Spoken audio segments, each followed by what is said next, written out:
Hei Spede, vuokravakuus vai sopimusvakuus? Kato, vakuutta käytetään lähes poikkeuksetta. Jos et sä stikkaa mua hugelma dokan on rööki. Kato, kun tarkoitus on turvata tää vuokraantajan häiriötä.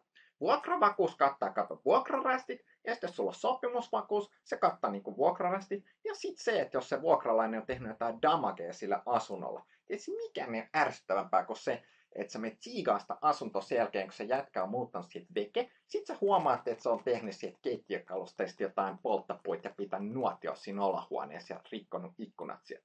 Sen takia vakuus kannattaa aina sopia sopimusvakuutena, ettei sit käy silleen, että joku tulee sun fikkaan kaivelee hilloja, jota sä oot kovalla työllä uurastellut niiden eteen.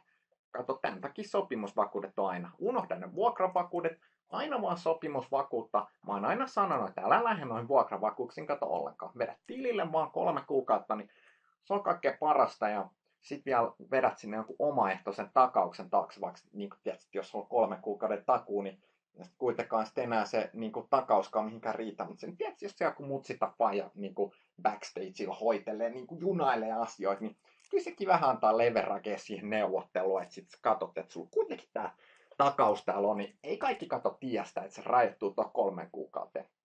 Paitsi tietysti nyt kun ne käy meikä saitilla tsiigaa näitä juttuja, niin sitten se snajaa, mutta kato, ei se kato mitään. Vedät vain sopimusvakuudet ja takaukset ja kaikki, niin sitten kukaan ei stikkaa sua niinku, ei niinku stikkaa sua hugelle eikä dokaa sua röökiin. Niin näin tämä homma menee niinku katu-uskottavasti. Sä oot niinku pro.